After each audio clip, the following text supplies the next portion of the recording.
देखो volume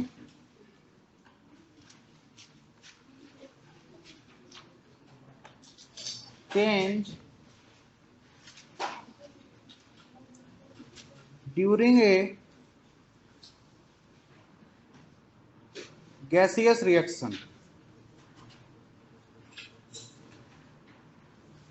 Volume change during a gaseous reaction. Volume change during a gaseous reaction. तो किसी भी reaction में जो वॉल्यूम चेंज होता है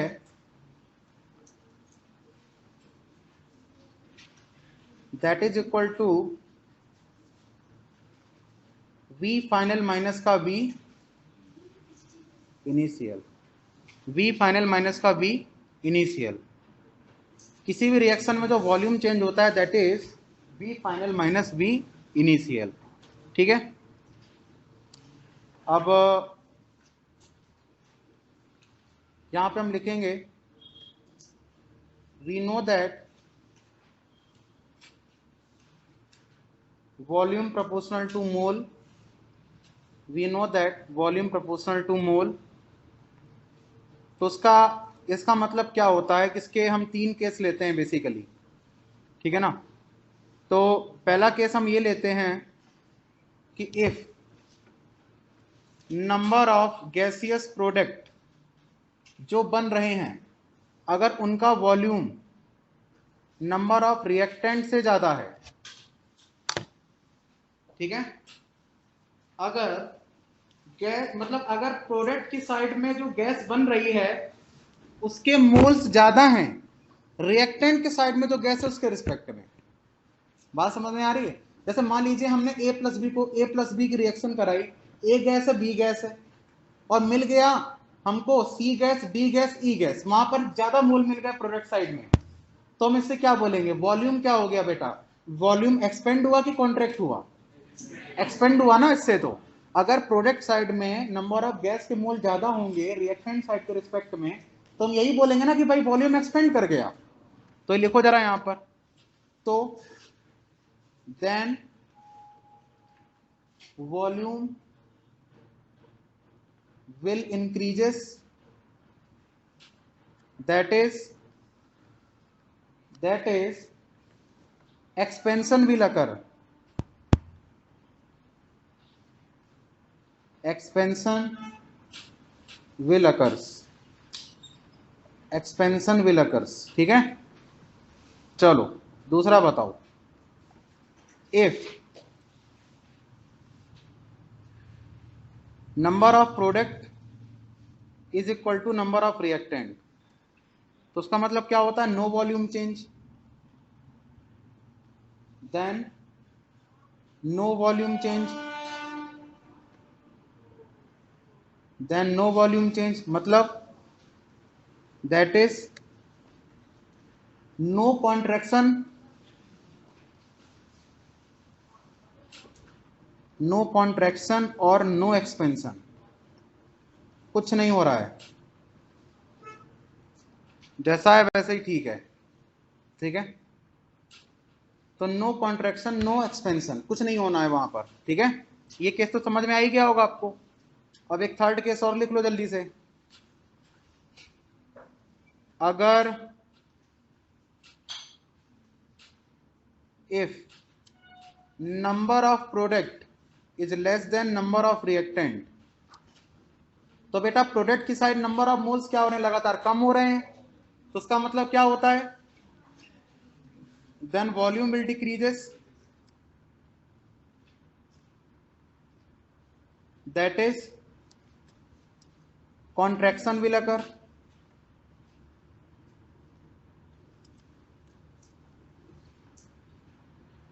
मतलब वॉल्यूम कॉन्ट्रैक्ट हो गया। ठीक, तो ये बात आपको अच्छे से याद रखनी है।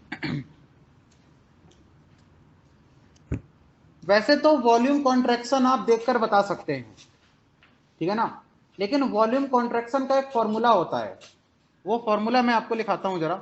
आज कोई नया आया है क्या? मतलब पहली बार जो क्लास में आया हो? कौन कौन आया पहली बार क्लास में?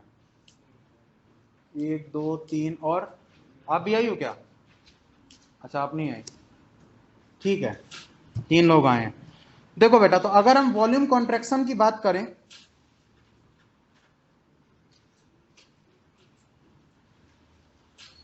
कि वॉल्यूम कॉन्ट्रैक्शन आखिर क्या होता है, तो उसका फॉर्मूला होता है volume of reactant used minus का वॉल्यूम ऑफ प्रोडक्ट फॉर्म। लिखो,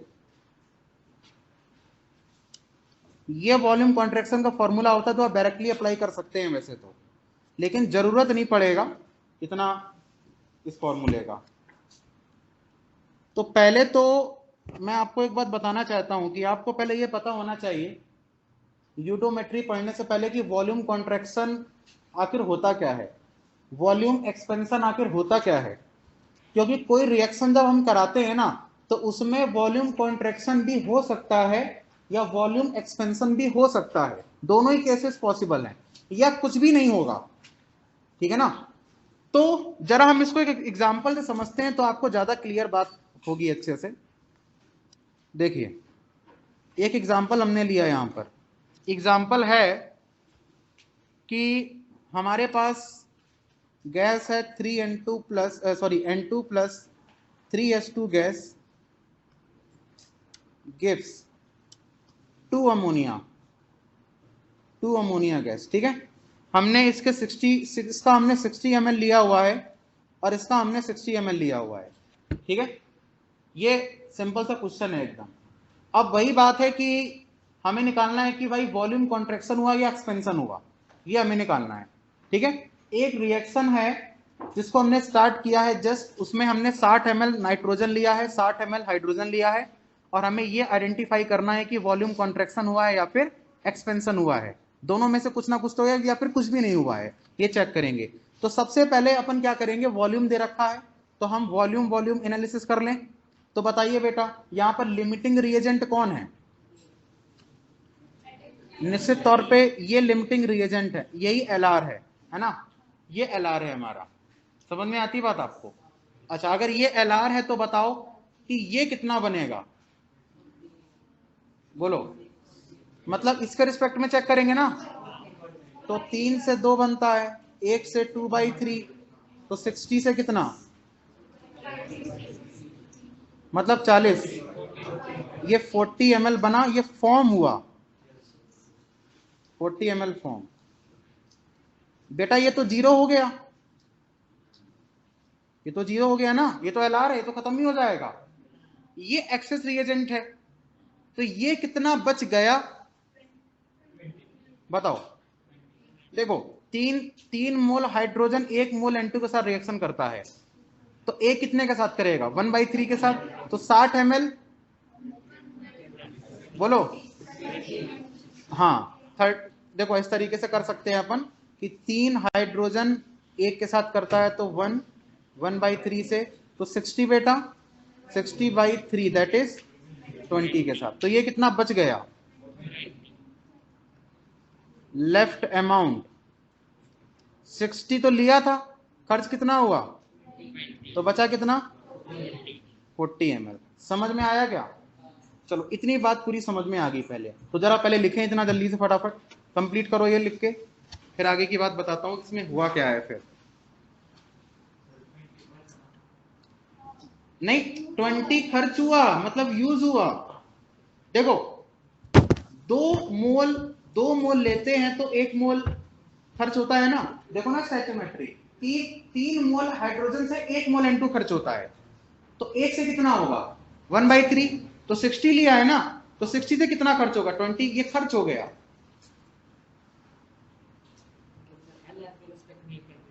ऑब्वियसली एलआर के रिस्पेक्ट में ही करेंगे, और क्या, मैंने आपको पहले ही बात बताई है सब ये।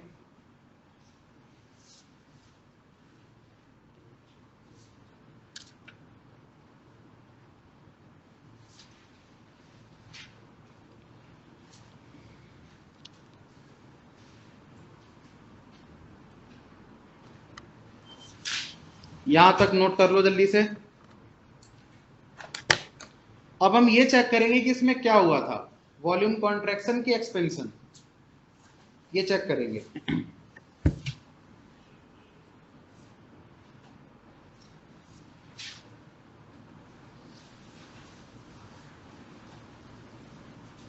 नोट किया? अब बताओ, अगर हम चेंज इन वॉल्यूम देखें, चेंज इन वॉल्यूम, तो चेंज इन वॉल्यूम क्या होता है बताओ? वॉल्यूम मतलब वही प्रोडक्ट का, मतलब जो बच गया फाइनली, ठीक है ना, जो तो प्रोडक्ट ही, या ऐसा करो मैं आपको बताता हूं, सबसे पहले ऐसे मत लिखो, चेंज इन वॉल्यूम की बात कर रहे हैं मतलब डेल्टा वी की बात कर रहे हैं। तो मुझे एक बात बताओ, सबसे पहले कितना वॉल्यूम बच गया, क्या क्या चीजें बच गई हैं बताओ पहले। एक तो देखो, एक तो अमोनिया बन गया, और क्या बच गया वहां पर, नाइट्रोजन कितना बचा है, हाँ, तो 40 तो बना था और 40 बचा हुआ है। ये तो वो चीज है जो अभी बची है कुछ समय के बाद, जब एलआर वगैरह खत्म हो गया, ये तब का सीन है। अब ये सोचो माइनस का इनिशियल क्या क्या लिया था, 60 ml नाइट्रोजन लिया था और 60 ml हाइड्रोजन लिया था, लेकिन अमोनिया उस समय तो थी नहीं, अमोनिया तो बाद में बनी है ना, तो ये इनिशियल था। बाद में इतनी गैसें बच गई, इनिशियल इतनी गैसें हमने ली थी, तो बताओ जरा, ये 80, ये कितना 120, तो कितना हो गया माइनस का 40, तो बताओ जरा माइनस साइन क्या रिप्रेजेंट करता है, कॉन्ट्रैक्शन की एक्सपेंशन, कॉन्ट्रैक्शन। तो इस तरीके से हम पता कर सकते हैं कि वॉल्यूम कॉन्ट्रैक्शन हुआ है या फिर एक्सपेंशन हुआ है। समझ में आ रही बात?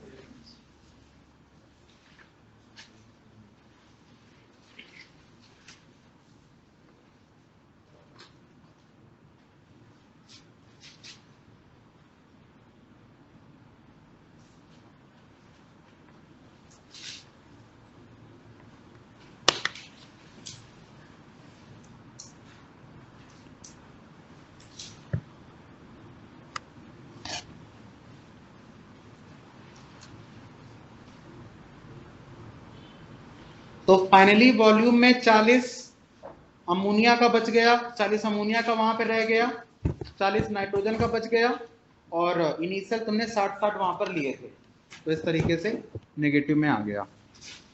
तो पहला तरीका तो ये है कि आप चेंज इन वॉल्यूम से देख सकते हैं कि अगर वैल्यू नेगेटिव है तो कॉन्ट्रैक्शन हुआ है, पॉजिटिव है तो फिर आपका एक्सपेंशन हुआ है। लेकिन किसी का ये मन ना हो कि सर हम ये नहीं करेंगे, तो उसके लिए अभी मैंने थोड़ी देर पहले एक फॉर्मूला लिखाया था वॉल्यूम कॉन्ट्रैक्शन का, वो क्या था, volume of reactant used minus volume of product form, ये लिखाया था मैंने आपको। तो अब हम इससे भी करेंगे जरा, अब हम इसी क्वेश्चन को उस फॉर्मूले से सॉल्व करते हैं। तो हम यहां पर लिखेंगे कि बेटा जो वॉल्यूम कॉन्ट्रैक्शन है उसका फॉर्मूला लिखाया था मैंने, वॉल्यूम ऑफ रिएक्टेंट यूज्ड और माइनस का वॉल्यूम ऑफ प्रोडक्ट फॉर्म। अब एक बात बताओ, सबसे पहले वॉल्यूम ऑफ रिएक्टेंट यूज कितना है, मुझे एक बात बताओ सबसे पहले, क्या हाइड्रोजन का 60 ml का 60 ml पूरा खत्म हो जाएगा? क्यों? क्योंकि वो एलआर है, तो निश्चित तौर पे 60 तो उसका पूरा यूज हो जाएगा रिएक्टेंट में। और नाइट्रोजन का कितना यूज हुआ ये बताओ, 20 यूज हुआ, तो 20 लिखेंगे यहां पर जितना यूज हुआ है। ये रिएक्टेंट की बात हो गई पूरी, माइनस अब आ जा प्रोडक्ट साइड में, कितना प्रोडक्ट बना, खाली ये बताओ 40 बना। क्या इसके अलावा भी कोई और प्रोडक्ट बना? प्रोडक्ट नहीं बना, केवल अमोनिया ही बना था जो कि 40 ml था। अच्छा, रिएक्टेंट साइड में 60 ml तो हाइड्रोजन का पूरा खत्म हो गया, और साथ में 20 ml नाइट्रोजन का खत्म हो गया एलआर के रिस्पेक्ट में। बाकी तो वो एक्सेस है, वो तो लेफ्ट अमाउंट है, वो पड़ा रहेगा जिसका कोई भी मतलब वहां पर नहीं है। तो बताओ जरा, ये कितना है 80, ये कितना है 40, तो ये 40 आ गया। अब देखो 40 क्या आया, वॉल्यूम कॉन्ट्रैक्शन, तो 40 यूनिट का कॉन्ट्रैक्शन इन वॉल्यूम हुआ है। तो समझ में आ रही बात?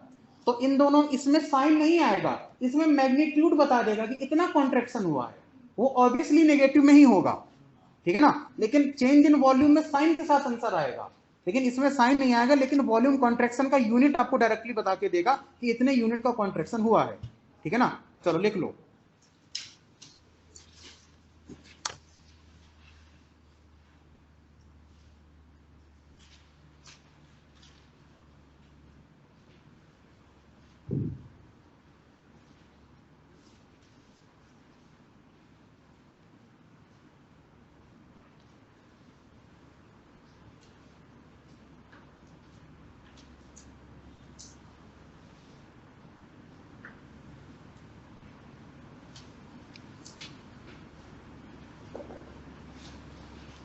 हो गया।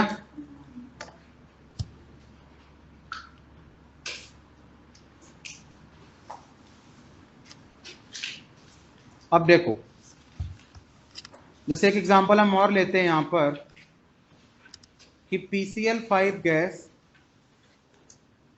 gives PCl3 gas plus Cl2 gas.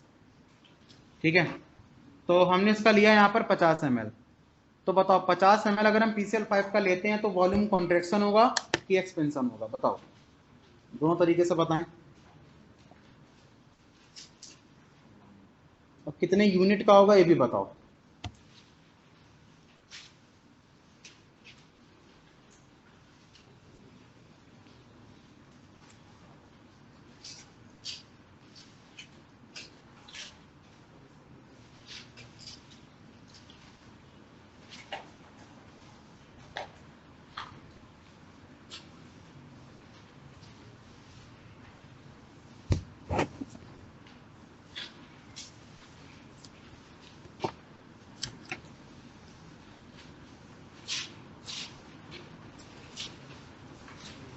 हो गया, बताओ क्या हुआ? एक्सपेंशन होगा।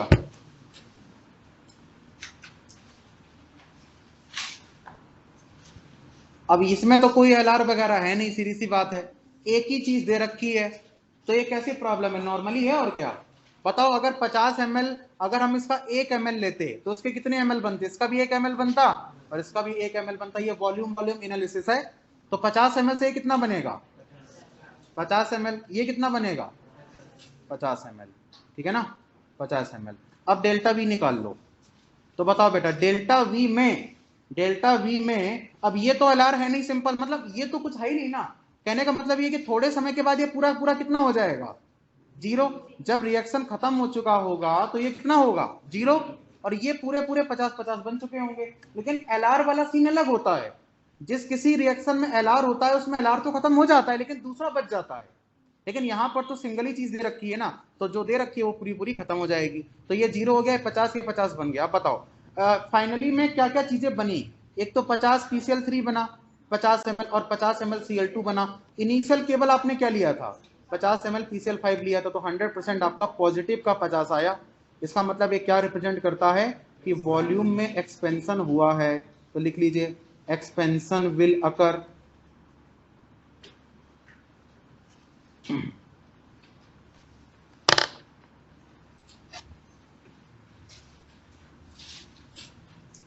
इसका एक छोटा सा लॉजिक और समझाता हूं जरा मैं आपको। ये लिखा ना सभी ने? इसका एक छोटा सा लॉजिक ये भी है कि अगर आपको ये सब झंझट नहीं करना तो सिंपल सी बात है, इसके पहले मैंने एक एग्जांपल लिया था, N2 gas plus 3H2 gas gives twice ammonia gas, ये लिया था। अब देखो यहां पर ये गैस है, ये भी गैस है और ये भी गैस है। आपका ध्यान केवल गैस की तरफ होना चाहिए, गैस वाले एलिमेंट की तरफ या फिर रिएजेंट की तरफ होना चाहिए। बताओ इसके कितने मोल हैं? एक। इसके कितने मोल हैं? 3। टोटल कितने मोल हो गए? 4। यहां पर कितने मोल हैं? मोल घट गए मतलब कॉन्ट्रैक्शन, और मोल बढ़ जाएंगे तो मतलब एक्सपेंशन। ऐसे भी डायरेक्ट निकाल सकते हैं आप। ठीक है, तो ये एक तरीका है। जैसे ये तरीका में देखो जरा, एक मोल इधर था PCl5 में और उधर कितने मोल थे? 2, तो बढ़ गए ना, मतलब एक्सपेंशन हो जाएगा। तो एक तरीका ये है, सिंपल। ठीक है ना। वैसे तो वो तरीका मैंने समझाया वो ठीक है, वो एक ट्रेडिशनली वे है, लेकिन नॉर्मल तरीके से आप शॉर्टकट वे में जो मैंने अभी अभी बताया है, मोल देख के ही करो। उधर मोल देखो, इधर मोल देखो, बढ़ गए तो एक्सपेंशन, घट गए तो कॉन्ट्रैक्शन, कुछ नहीं हुआ तो कुछ नहीं होना है, फिर no expansion no contraction, simple सी चीज है। ठीक है, तो कहने का मतलब ये मैं तुरंत आपको बता देता हूं कि जैसे मान लीजिए आपके सामने एक जनरल रिएक्शन दे रखा है, A gas plus B gas gives C of C gas D of D gas. तो इस केस में जो डेल्टा एनजी होता है वो होता है C प्लस डी माइनस का A प्लस बी। अगर डेल्टा एनजी अगर आपका पॉजिटिव आया तो उसका मतलब एक्सपेंशन। लिखते जाओ, ये नेगेटिव आया तो मतलब कॉन्ट्रैक्शन,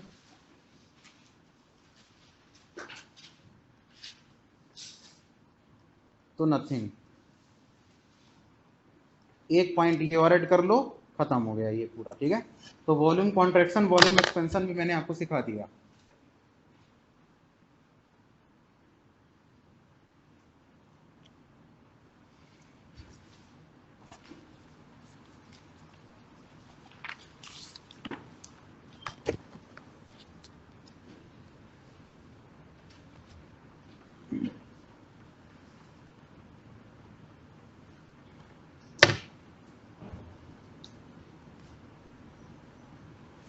अगर मोल्स बढ़ रहे हो तो डेल्टा एनजी भी पॉजिटिव आएगा, मोल्स घट रहे हो तो डेल्टा एनजी नेगेटिव आएगा, कुछ ना हो रहा तो जीरो आएगा।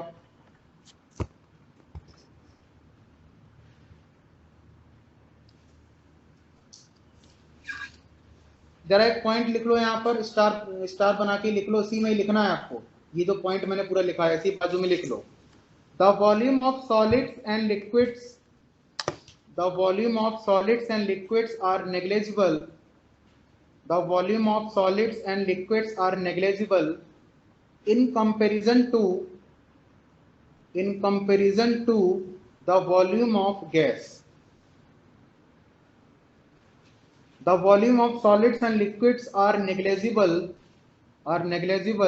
in comparison to the volume of gas, in comparison to the volume of gas. समझ में आ रही बात? जैसे किसी रिएक्शन में लिक्विड और सॉलिड का कोई कंपोनेंट आया तो उसको मोल की तरह काउंट नहीं करेंगे। जैसे मान लो कि एक रिएक्शन ऐसा मैंने लिखा जनरल कि 2A gas plus 3B solid gives 5C gas. तो अब अगर आप डेल्टा एनजी निकालोगे तो डेल्टा एनजी में क्या होता है, प्रोडक्ट साइड का जितने मोल हैं वो और माइनस रिएक्टेंट साइड में जितने मोल हैं वो। तो बताओ प्रोडक्ट साइड में गैस के कितने मोल हैं? 5, माइनस और कुछ तो है नहीं। यहां पर गैस के कितने मोल हैं बताओ पहले? 2, तो खाली 2 लिखोगे, 3 को शामिल नहीं करोगे, उसको नेग्लेक्ट कर देते हैं। लिक्विड और सॉलिड को पूरी तरीके से नेग्लेक्ट करते हैं अगर हमको वॉल्यूम चेंज देखना है तो कुल मिलाकर ये वैल्यू कितनी आ गई बेटा? पॉजिटिव की 3। इसका मतलब क्या हुआ है, इसमें एक्सपेंशन हुआ है। तो ये बात आपको ध्यान रखनी है। ठीक है, चलो। वरना कोई सोचे सर 2A प्लस 3B दोनों साइड 5 है तो फिर वो तो जीरो ही हो जाएगा, लेकिन ऐसा नहीं है, सॉलिड को काउंट नहीं करते हैं। ठीक है, कितने पॉइंट हो गए बेटा बताओ? 11। 12 नंबर लिखो, 12 नंबर लिखिए, हेडिंग लिखो जरा 12 नंबर में, general reaction for combustion of organic compound. ये सभी को याद होना चाहिए अच्छे से एकदम।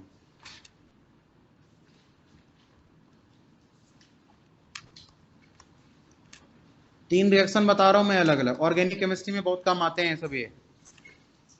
फर्स्ट है व्हेन an organic compound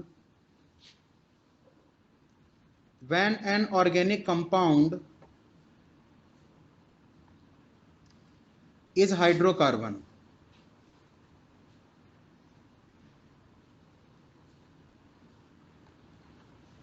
अगर कोई ऑर्गेनिक कंपाउंड हाइड्रोकार्बन है तो उसके लिए कंबशन की इक्वेशन क्या होती है आप लिखो। इक्वेशन होती है CXHY प्लस, वैसे भी आपको याद होगा ये, X plus Y by 4O2 gives XCO2 plus Y by 2 H2O। एक तो ये आपको याद रखना है। नेक्स्ट, अब ये जरूरी थोड़ी ना है कि हमेशा ऑर्गेनिक कंपाउंड हाइड्रोकार्बन ही होगा, इसके अलावा भी कोई ऑर्गेनिक कंपाउंड हो सकता है, निश्चित तौर पे हो सकता है। और क्या, तो उसके लिए क्या इक्वेशन होगा वो देखेंगे। तो ये तो आपको मैंने पहले याद करवा रखा है सब ये, तो ये लिखा क्या आपने? चलो second, when an organic compound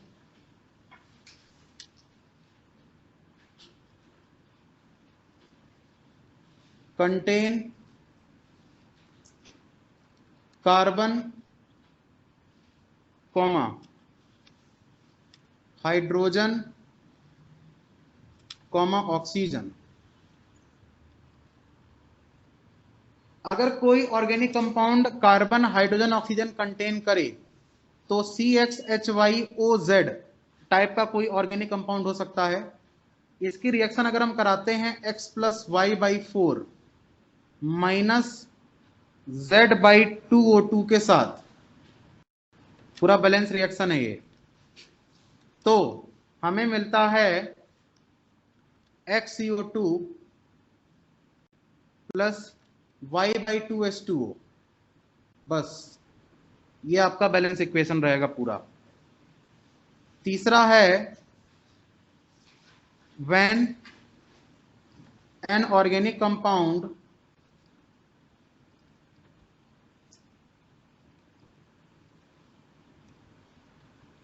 contain carbon, hydrogen,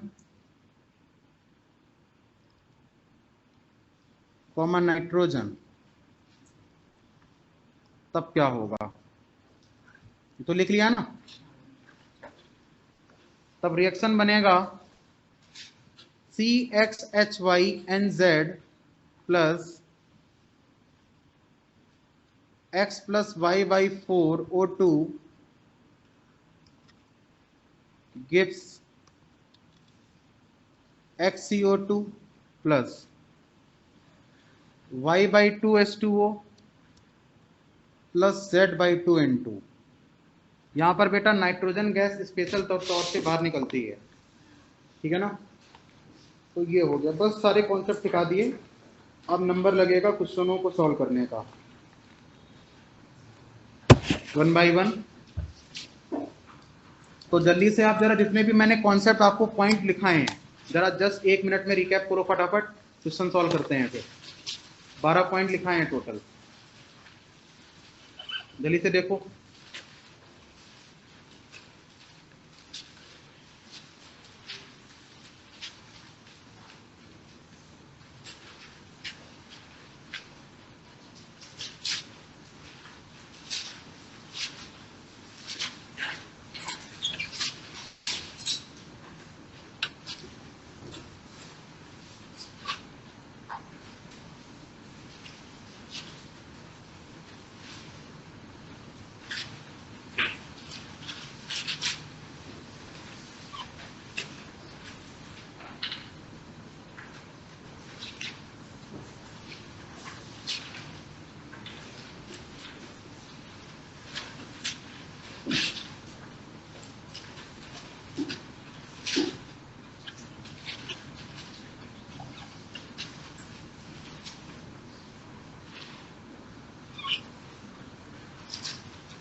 लिख लिया, सब हो गया पूरा। स्टार्ट करेंगे क्वेश्चन। चलो question number 1, 10 ml CO is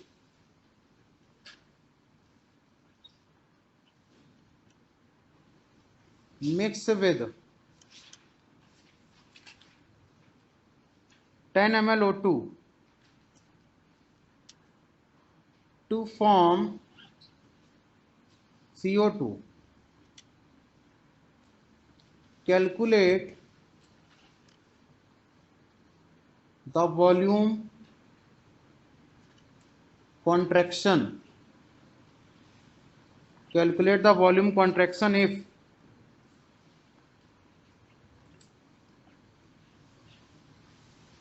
yield is 100%,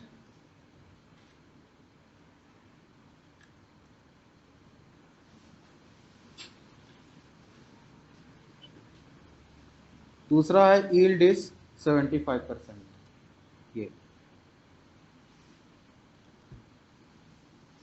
चलो भाई करो जल्दी से।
हो गया? देखो पहला पार्ट आपको सॉल्व करके दिखाता हूं। सबसे पहले तो क्या हो रहा है जरा बताओ। रिएक्शन क्या लिखी है आपने? CO gas plus half O2 give CO2। पहले तो ये लिखना चाहिए आपको, है ना। बताओ कितना ml लिया है इसका? इसका कितना लिया है? कौन लिमिटिंग है? ये LR है। ये कितना बन गया? 10 ml फॉर्म, है ना। ये कितना बच गया? ये बताओ पहले कितना बच गया। पहले बताओ कितना रिएक्शन किया है बताओ। देखो कैसे करेंगे मैं बताता हूं।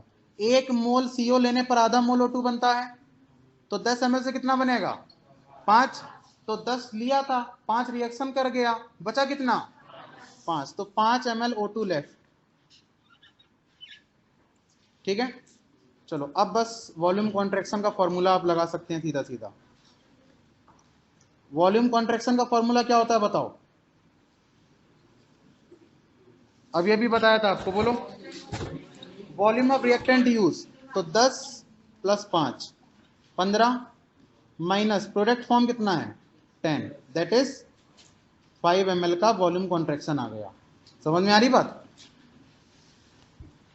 अब ये तो तब था जब रिएक्शन का यील्ड था 100%।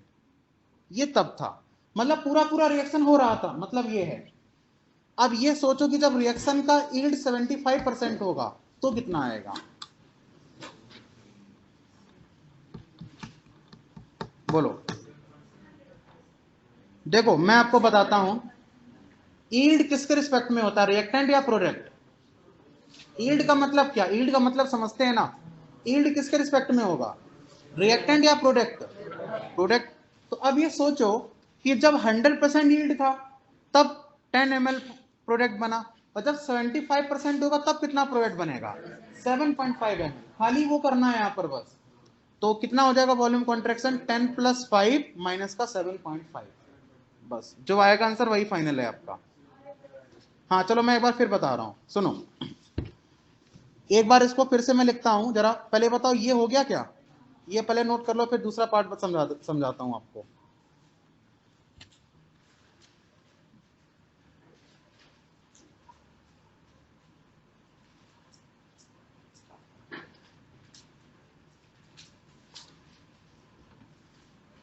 ये तो कम से कम आपसे होना ही चाहिए, ये तो आपको सॉल्व करना ही चाहिए, क्योंकि इसमें कोई डिफिकल्टी नहीं थी, ये तो सॉल्व तो आपको करना ही पड़ेगा।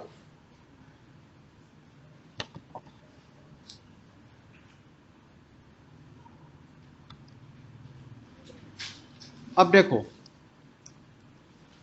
सेकंड पार्ट में क्या है, सब कुछ वही है, CO gas plus half O2 gas give CO2 gas, पहले आपने इतना लिख लिया, चलो ठीक है भाई, 10 ml लिया था, 10 ml लिया था, ठीक है, ये LR हो गया, ये 5 ml लेफ्ट हो गया, है ना, ये लेफ्ट अमाउंट है। अब ये बोल रहा है कि 75% ईल्ड है, तो अब ये सोचो जब 100% ईल्ड होती तो कितना प्रोडक्ट बनता CO2 का, 1 ml से 1 ml, तो 10 ml से 10 ml बनता, लेकिन 75% अगर ईल्ड है तो कितना प्रोडक्ट बनेगा, 7.5 ml, सीधी सी बात है, इसका मतलब ये कितना हो जाएगा बेटा, 7.5 ml। अब लगा दो वॉल्यूम कॉन्ट्रैक्शन का फॉर्मूला, बताओ बेटा वॉल्यूम कॉन्ट्रैक्शन के फॉर्मूले में कितना वॉल्यूम ऑफ रिएक्टेंट यूज है, 10 इसका पूरा कर लिया और 5 इसका पूरा कर लिया, कितना प्रोडक्ट फॉर्म है, 7.5, तो 15 माइनस का 7.5 कर दो, आंसर आ जाएगा, हाँ प्लस का 7.5, यही आपका आंसर है, ठीक है। चलो बेटा ये हो गया पूरा। तो एक वैरायटी बेटा ये है जो सबसे सिंपल वैरायटी होती है यूडोमेट्री की, एकदम बात समझ में आ रही है, इससे सिंपल तो नहीं हो सकता आप कुछ भी।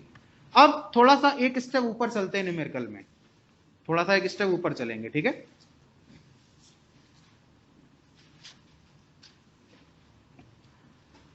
जैसे कल नीट का पेपर हुआ, तो कल नीट का पेपर केमिस्ट्री का बहुत आसान था, हद से ज्यादा आसान था पेपर, मतलब ठीक है ना, तो उसमें तो कुछ बच्चे 175 प्लस भी स्कोर कर रहे हैं अपने एकेडमी से, 180 का तो पेपर ही होता है, 175 मतलब पूरा तो मुझे नहीं पता कि कौन स्कोर कर रहा है, लेकिन 175 तक स्कोर कर रहे हैं, ठीक है ना, 176 तक भी कर रहे हैं, मतलब ठीक है ना, 171 भी मैंने अभी सुना है किसी का आया है, मतलब ठीक है ना।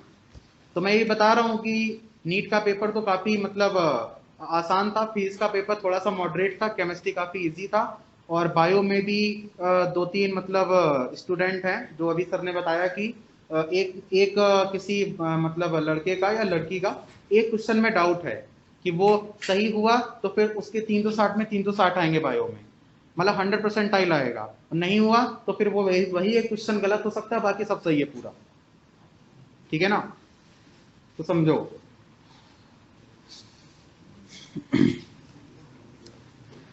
चलो नेक्स्ट क्वेश्चन करिए।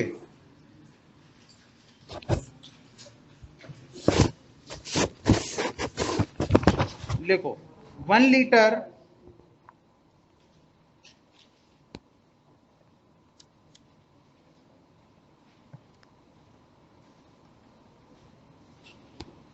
1 litre of a mixture of CO and CO2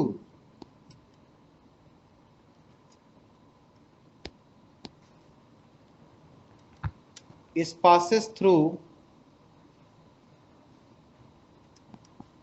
red hot charcoal in tube, in eudometer tube.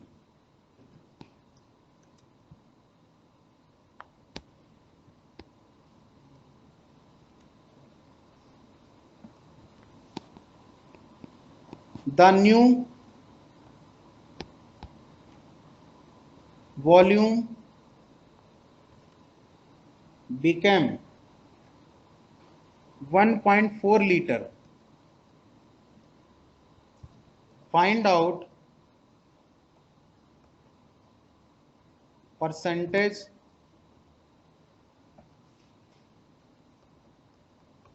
Find out percentage composition of mixture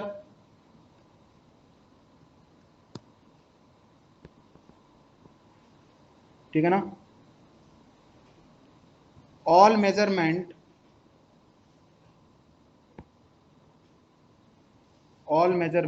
are done at same pressure and temperature, ये question है।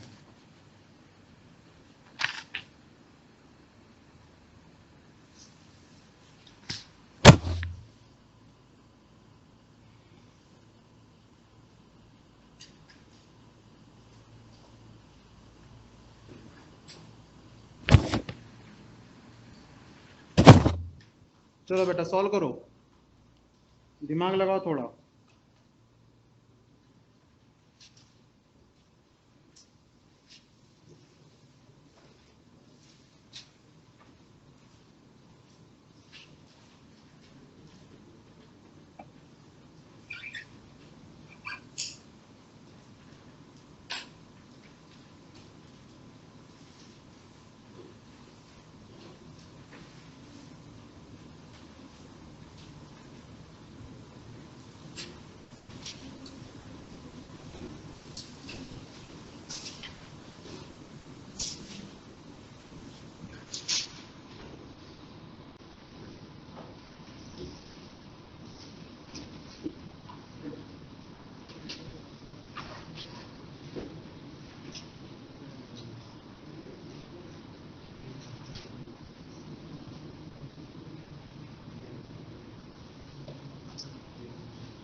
कल NEET के paper में question आया मूल concept से, बताता हूं कौन सा क्वेश्चन था।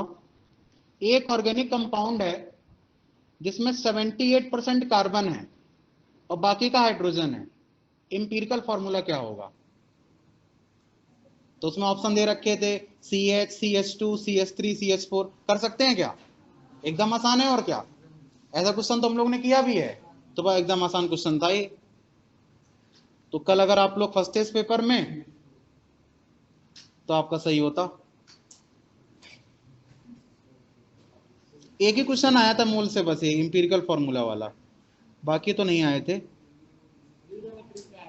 यूडोमेट्री से तो कोई क्वेश्चन नहीं आया, आपके में आएगा ना। चलो, तो उसको 100 ग्राम लेके चलते, 78 ग्राम कार्बन होता, बाकी का बचा हुआ हाइड्रोजन होता, सिंपल मोलर रेशियो निकाल लेते और फॉर्मूला आ जाता। ठीक है, चलो इसको सॉल्व करो जल्दी से।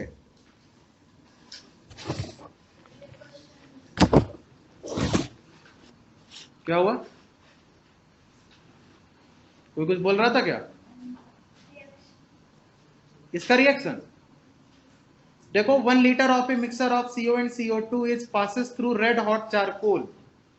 तो एक मिक्सर है CO और CO2 का, उसको रेड हॉट चारकोल में मतलब पास किया गया है, ठीक है ना उसको। तो अब ये पूछ रहा है कि फाइनली क्या हुआ।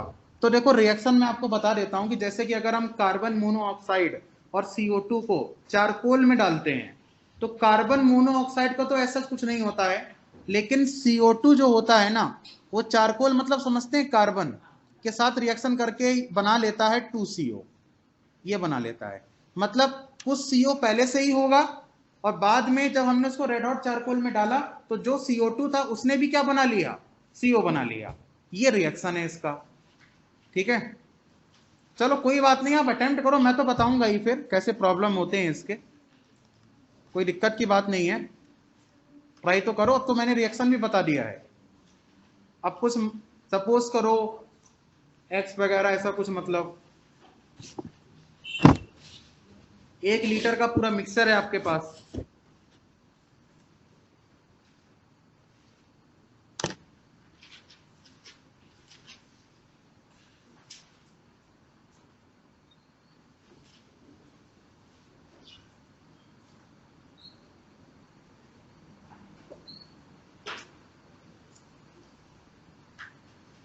कार्बन मोनोऑक्साइड गैस को तुम अगर O2 के साथ रिएक्शन कराओ तो फिर वो फर्दर CO2 में चला जाता है, और CO2 को अगर तुमने कार्बन के साथ रिएक्शन कराया तो फिर वो CO में आ जाता है।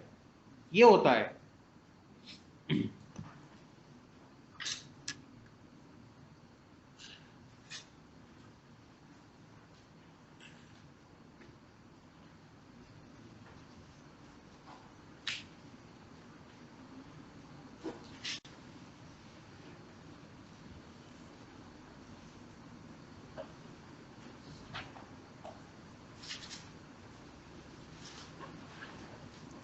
देखिए बहुत आसान क्वेश्चन है, मैं आपको बताता हूं जरा, देखो कैसे करना है इसको। सबसे पहले बताओ जो मिक्सर है वो कितने लीटर का है? 1 लीटर का है क्या? उस मिक्सर में कौन कौन सी चीजें हैं बताओ? हाँ, एक तो CO2 है और एक CO है, कोई दिक्कत? हम अगर इसको माने x लीटर तो ये कितना बच जाएगा? 1/x लीटर, कोई दिक्कत? क्या हमने इस मिक्सर को एक रेड हॉट चारकोल यूडोमेट्री ट्यूब में डाल दिया है, तो इन दोनों में से कौन रिएक्शन करेगा? CO2। तो CO2 रिएक्शन करता है कार्बन के साथ और क्या बनाता है? 2CO बना दिया इसने। अब ये सोचो कि जब हमने पूरे मिक्सर को रेड हॉट ट्यूब में डाला तो CO का तो कुछ नहीं हुआ, लेकिन CO2 CO में कन्वर्ट हो गया। तो अब ये सोचो कि उस CO2 से कितना CO बना होगा। तो CO2 तुमने लिया कितना था? X, तो उससे कितना बन जाएगा? 2x, क्योंकि स्टैच्यूमेट्री देखो 1 लीटर से 1 लीटर बनता है, तो x लीटर से कितना, सॉरी 1 लीटर से 2 लीटर बनता है, तो x लीटर से कितना बनेगा? 2x लीटर बनेगा। हाँ या ना? अब क्वेश्चन आगे क्या बोल रहा है, जल्दी पढ़ो, कि the new volume become 1.4 litre. अब जो नया वॉल्यूम है वो कितना लीटर हो गया? 1.4 लीटर हो गया। पहले कितना लीटर था? 1 लीटर। जब उसको रेड हॉट चारकोल ट्यूब में डाल दिया तो फिर वो 1.4 लीटर हो गया। तो क्वेश्चन की लैंग्वेज को समझिए। अब ये सोचो कि थोड़े समय के बाद CO तो वहां पर पहले से ही पड़ा था, ये पहले से ही पड़ा हुआ था, लेकिन सारा का सारा CO2 किस में कन्वर्ट हो गया? CO में कन्वर्ट हो गया, है ना? ये बात समझ आती है आपको अच्छे से? तो अब बताओ जरा कि फाइनली उस रेड हॉट ट्यूब में कौन कौन सी चीजें पड़ी होंगी। एक तो तुम्हारा ये तो बचा होगा CO पड़ा होगा, और ये जो CO बना है वो पड़ा होगा। क्या इन्हीं का वॉल्यूम मिलाकर 1.4 लीटर हुआ होगा? है ना, यही तो हुआ होगा ना? तो बताओ इसका वॉल्यूम कितना है? 2x। और इसका वॉल्यूम कितना है ना? ये तो पहले से ही था, और नया कितना बना ये? तो ये किसके बराबर कर दे? 1.4 के। क्या x की वैल्यू निकल आएगी? ये आ गया, तो ये आ गया, आंसर आ गया। ऐसा कितने लोग कर रहे थे बताओ जरा? किसी ने कुछ सोचा था क्या, मतलब ऐसा कर सकते हैं?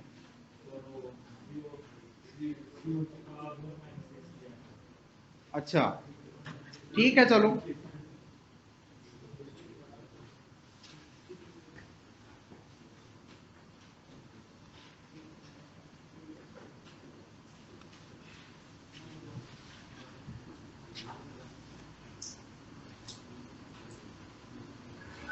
तो यहां से ये हो जाएगा 1 + x।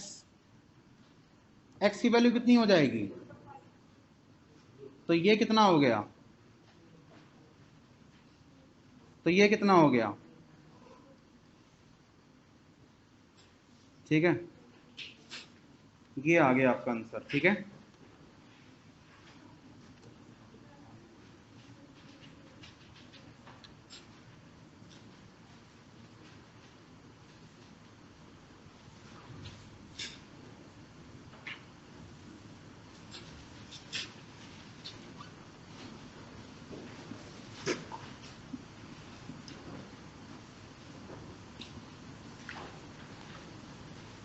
समझ में आ गई बात?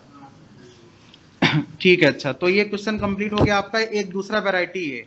अब बढ़ते हैं उसके आगे, थोड़ा सा और हार्ड क्वेश्चन देता हूं। चलो लिखो।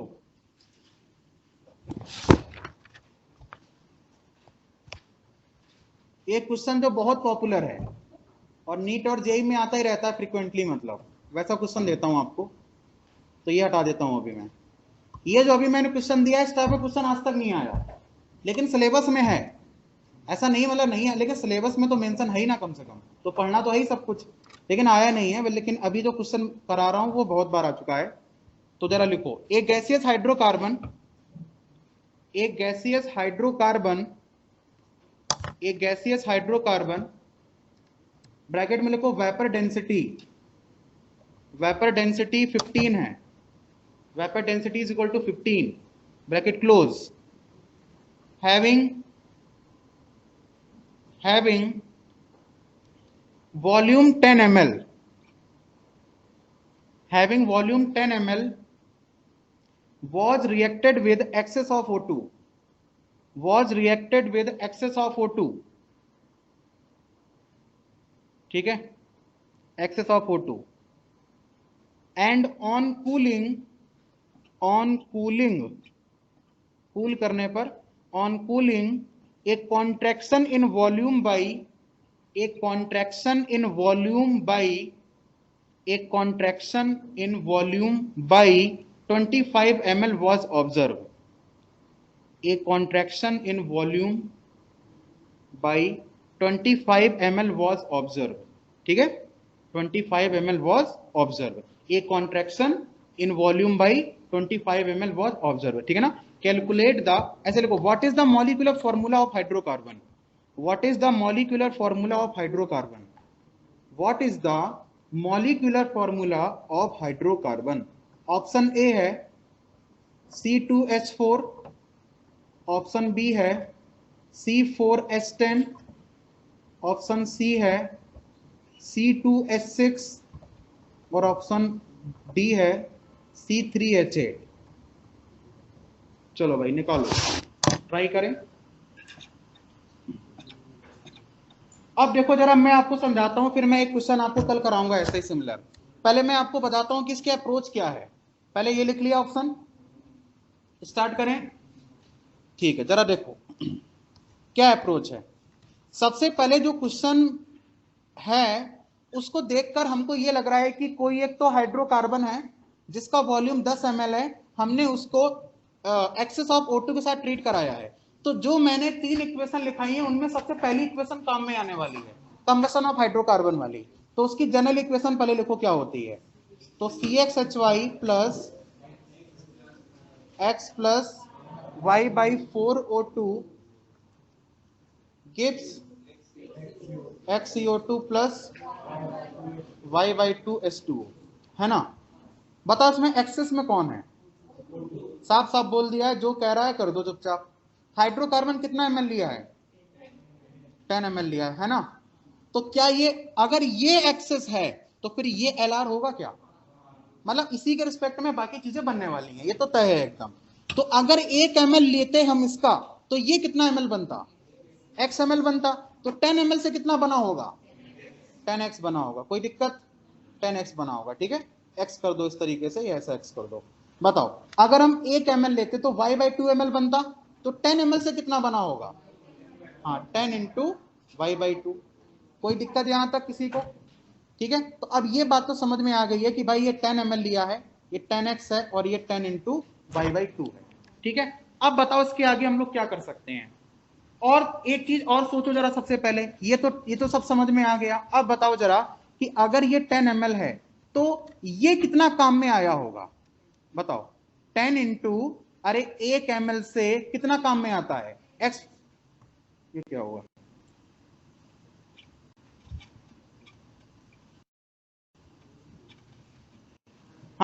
हाँ देखो 1 ml से ये कितना कितना x प्लस y/4 काम में आता है। तो 10 ml से कितना काम में आएगा, 10 इन x प्लस y/4। कोई दिक्कत, यहां तक क्लियर हो गया कि 10 ml लिया था तो 10 के रिस्पेक्ट में ये LR है, LR के रिस्पेक्ट में ये इतना काम आएगा, ये इतना बनेगा, ये इतना बनेगा। LR के रिस्पेक्ट में सब कुछ हमने देख लिया। अब एक काम करो, आगे पढ़ो क्या बोल रहा है। आगे बोल रहा है कि जो वॉल्यूम इन कॉन्ट्रैक्शन है वो कितना ऑब्जर्व हुआ, 25 ml। अब मुझे सबसे पहले बताओ, हमने अभी अभी आपको सिखाया था जब भी कभी आप कॉन्ट्रैक्शन इन वॉल्यूम निकालें तो केवल सॉलिड लिक्विड गैस में केवल किसको कंसीडर करते हैं, केवल गैस को, और सॉलिड और लिक्विड को क्या कर देते हैं, नेग्लेक्ट कर देते हैं। तो बेटा ये हाइड्रोकार्बन गैस है, ये O2 गैस है, ये CO2 गैस है, और उस दिन मैंने लिखाया था कि अगर टेम्परेचर कोई मेंशन ना किया जाए तो उसमें वाटर को क्या मान के चलते हैं, लिक्विड मान के चलते हैं। ये यूडोमेट्री में ही पॉइंट मैंने आपको लिखाया था, ठीक है, इतनी बात समझ में आ गई।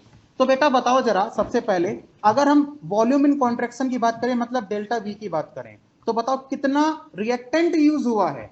एक तो 10 इसका, प्लस इसका कितना 10x प्लस y/4, जैसा अपन लिखते हैं कॉन्ट्रैक्शन, और माइनस क्या लिखते हैं, वॉल्यूम।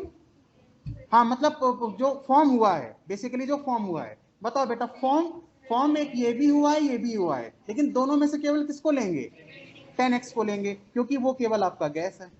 क्या ये वॉल्यूम कॉन्ट्रैक्शन हो गया। वॉल्यूम कॉन्ट्रैक्शन तो यही होता है ना, कितना यूज हुआ है माइनस कितना बना था, फॉर्म हुआ था। ये वॉल्यूम कॉन्ट्रैक्शन हुआ, ये बात समझ में आ गई। ये किस क्वांटिटी के इक्वल है, 25 ml के इक्वल है कि नहीं है। अब बताओ कैलकुलेट करने के बाद क्या बचेगा, 10 plus 10x plus 10y/4 minus का 10x is equal to 25, 10x से 10x उड़ा दिया, y की वैल्यू बताओ कितनी आ गई, y की वैल्यू बताओ कितनी आ रही है, 6 आएगी बेटा, 6 y की वैल्यू आ गई 6। चलो पहले इतना नोट करें जरा जल्दी से।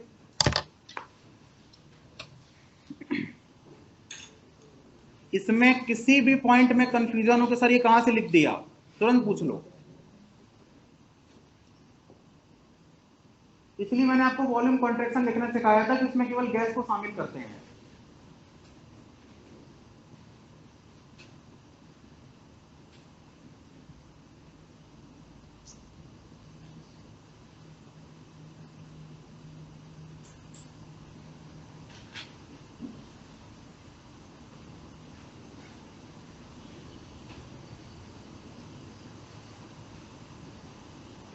लिखा, देख लो जल्दी से सब लोग। तो y की वैल्यू आ गई 6। अभी एक वैल्यू निकालना और बाकी है, x की वैल्यू, तभी तो मॉलिक्यूलर फॉर्मूला आएगा ना पूरा निकल के सामने। तो ये हो गया बेटा वॉल्यूम इन कॉन्ट्रैक्शन, जितना रिएक्टेंट हमने यहाँ पर रिएक्टेंट साइड यूज किया है, माइनस जितना रिएक्टेंट, जितना मतलब बना है प्रोडक्ट, वो केवल 10x लेंगे। हालांकि बना तो ये भी है, लेकिन ये लिक्विड है इसलिए नहीं लिया हमने, ये गैस था इसलिए हमने ले लिया उसको। तो ये वैल्यू जो है वो 25 के बराबर है, ठीक है। चलो ठीक है, हटा दूं मैं इसको। अब देखो, मुझे एक बात बताओ कि हम x की वैल्यू कैसे निकालें, ये थोड़ा सा सोचना पड़ेगा आपको अभी। हाँ देखो, सबसे पहले एक बात बताओ, ये CXHY क्या था, हाइड्रोकार्बन माना था, इसमें y की वैल्यू क्या निकाली अपन ने, 6 निकाली। अच्छा बताओ बेटा, वेपर डेंसिटी कितना दिया है, 15। क्या वेपर डेंसिटी से मॉलिक्यूलर मास निकाल सकते हैं, हाँ। y की वैल्यू कितनी आ रही है, नहीं नहीं नहीं 9 नहीं आ रही, 6 आ रही है, 6 आएगी, करेक्ट है 6। देखो वेपर डेंसिटी अगर 15 है तो मोलर मास कितना आएगा, 30 आएगा। 2 इंटू वेपर डेंसिटी फॉर्मूला होता है। अब एक बात बताओ, ये जो मोलर मास है वो हाइड्रोकार्बन का ही था, क्योंकि वेपर डेंसिटी भी किसकी थी, हाइड्रोकार्बन की थी, तो मोलर मास भी किसका आएगा, हाइड्रोकार्बन का आएगा। अब जरा बताओ उसका मोलर मास कैसे लिख सकते हैं, x into 12 plus 6 into 1 is equal to 30। तो बताओ 12x is equal to 30 minus 6, तो x की वैल्यू कितनी आ गई, 2 आ गई, 24/12 दैट इज 2। तो बताओ बेटा फॉर्मूला क्या बन गया, C2H6, मतलब थर्ड ऑप्शन। कैसे,